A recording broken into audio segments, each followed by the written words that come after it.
ভর্তি করি নাই কয় বছর। এবছরে 500 ভর্তি করার পরে 400-500 ছেলে ফেরত গেছে, ভর্তি করতে পারি না, কারণ খরচ কুলাইতে পারবো না। আমার মাদ্রাসায় দোয়া করবেন, সবাই একটু করবেন না? আমার ইসলাম গ্রহণের পিছনে কোনো অলৌকিক ঘটনা নাই বাজান। আমি দীর্ঘদিন 3টা ধর্ম নিয়ে পড়াশোনা করেছিলাম। ছেলেবেলা থেকেই আমার গল্পের বই পড়ার নেশা হয়ে যায়। আমার ছোট চাচার ঘরে আলমারি ভর্তি গল্পের বই, ওখান থেকে বই নিয়ে পড়তাম। আমি পড়তে পড়তে নেশা হয়ে যায় গল্পের বইয়ের প্রতি। একদিন গল্পের বই কিনতে গেছি লাইব্রেরিতে, যে রসুলের জীবনী কিনে নিয়েছিলাম গল্পের বই মনে করেন। মনে করছিলাম একটা গল্পের বই, বইটার নাম হলো যে ফুলের খুশবুতে সারা জাহান মাতোয়ারা। মনে করছিলাম আশ্চর্য কোনো ফুল নিয়ে হয়তো বইটা লেখা।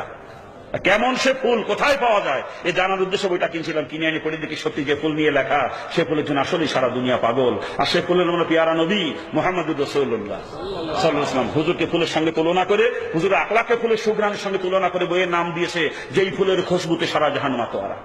ওটাই আমার পড়া সর্বপ্রথম ধর্মীয় বই, রাসূলের জীবনী। আর এত মজা লাগে পড়ি, পরপর 4 বার পড়ি বইটা, পড়তেই মন চায় শুধু। তখন চিন্তা করলাম যে এই ব্যক্তির চরিত্রটা সুন্দর, না জানি ব্যক্তি প্রচারিত ধর্ম আরো কত সুন্দর। কেমন ধর্ম? ইসলাম। ইসলাম সম্পর্কে বিস্তারিত আমি জানবো, এই চিন্তা চেতনা নিয়ে তখন থেকে ইসলাম বই পড়তে শুরু করি। পড়তে পড়তে ইসলাম ভালো লেগে যায় আমার কাছে।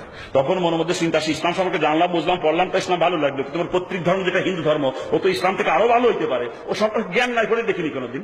তখন তোমার মধ্যে ধাক্কা লাগবে, ভুল করছি তো পরের ধর্মের বই পুস্তক পড়লাম, অথচ নিজের ধর্মের বই পুস্তক পড়লাম না, এটা কেমন হয়ে গেল?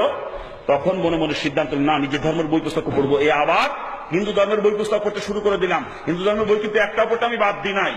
বেদ, গীতা, ভাগবত, মহাভারত, পুরাণ, চণ্ডী, রামায়ণ, কল্কি পুরাণ সব গুটিছি, সব। কিন্তু আমি হিন্দু ধর্ম নিয়ে স্টেজে আলোচনা করা পছন্দ করি না, কারণ ইসলামের কোনো উপকার হয় না, বরং ক্ষতি হয় আমি দেখছি। এমনি কিন্তু হিন্দুরা মাঝে মাঝে ওয়াজ শুনতে আসে না? শুনতে শুনতে আল্লাহ পাক কোনদিন তাকে হেদায়েত দিয়ে দিতে পারে না, কি বলেন? কিন্তু আমি স্টেজে উঠে যদি ওদের ধর্মের বিরুদ্ধে বলতে শুরু করি, যে লোকটা ওকে গালিগালাজ করতে করতে চলে যাবে, জীবন আর মাহফিলের ধারও লোকটা আসবে না কোনোদিন, ঠিক কিনা? এটা লাভ হলো না ক্ষতি হলো বলেন?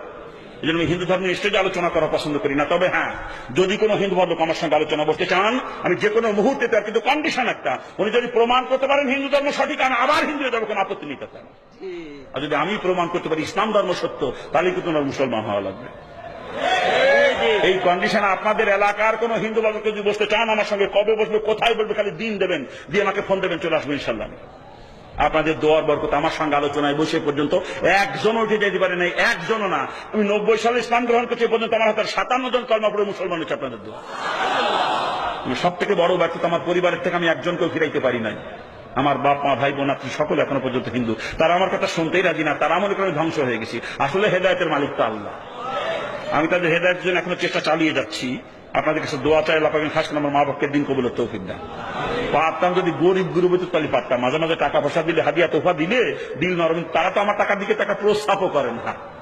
অডেল সম্পদের মালিক আমার বাপ, অডেল সম্পদের মালিক। আমার বাপের যে কত সম্পদ অনেকের কল্পনাইও আসবে না, এত সম্পদের মালিক সে। তারা তো আমার টাকার দিকে টাকা প্রস্তাবও করে না। দোয়া করা ছাড়া কোনো পথ নাই আমার তাদের জন্য। দোয়া করি আর কি করবো, আপনারা তো দোয়া করবেন না? ইসলাম ধর্ম যে সত্য ধর্ম, এটা প্রমাণ করার জন্য আমার কোরআন হাদিস লাগে না। আমি হিন্দুদের কিতাব দিয়ে প্রমাণ করে দিই ইসলাম সত্য ধর্ম, হিন্দুদের কিতাব দিয়ে। হিন্দু ধর্ম মূল গ্রন্থ হলো বেদ, নাম শোনেন নাই?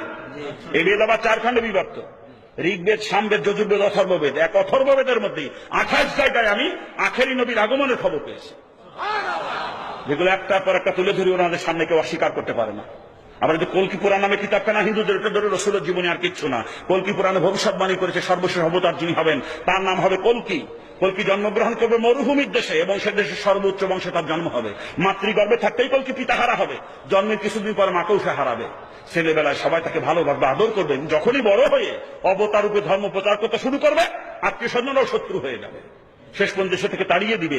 যে দেশে গিয়ে আশ্রয় নিবে, সে দেশের মানুষ তাকে সাদরে গ্রহণ করবে।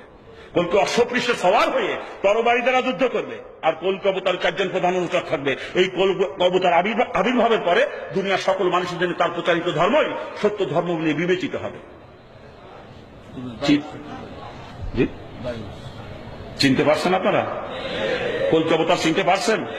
হ্যাঁ, হিন্দুরা এখনো বিশ্বাস করে কল্কি অবতার আসে নাই, সামনে আসবে। জিজ্ঞেস করে দেখেন ওদের বিশ্বাস, কল্কি অবতার সামনে আসবে। কিন্তু আমার বেরেনে চিন্তা ঢুকলো, ওই কিতাবের মধ্যে বলতেছে কল্কি ঘোড়ায় চড়ে তরবারি দিয়ে যুদ্ধ করবে। সে যুগ তো সামনে থাকার কথা নয়। তরবারি যুগ পার হয়ে গেছে প্রায় 1500 বছর আগে, ঠিক কিনা? আর কল্কি অবতার যদি ঘোড়ায় চড়ে তরবারি দিয়ে যুদ্ধ করবে, তরবারির যুগে তার আগমন হবে, কথা ঠিক না?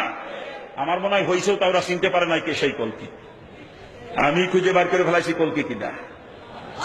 কল্কি শব্দটা সংস্কৃত শব্দ, যার বাংলাতে প্রশংসিত। কলকি শব্দের অর্থ প্রশংসিত। মোহাম্মদ শব্দের অর্থ কি?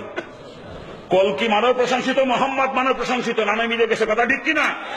যেই কলকি সেই মোহাম্মদ, কথা ঠিক না? আর তো ভবিষ্যৎবাণী কলকি পুরাণে কলকি অবতার সম্পর্কে করেছে, সব রসুলের সাথে মেলে না? ওই কলকি অবতারই হচ্ছেন আখেরি নবী মুহাম্মদুর রাসূলুল্লাহ সাল্লাল্লাহু আলাইহি ওয়াসাল্লাম। আমি সেই কলকি অবতারকে মেনে নিয়েছি, বাজান, এটা আমার পরিবর্তন আর কিচ্ছু না। আবার খ্রিস্টান ধর্মের বই পুস্তক উপরটা আমি বাদ দিই না, খ্রিস্টান মিশনারিতে যোগাযোগ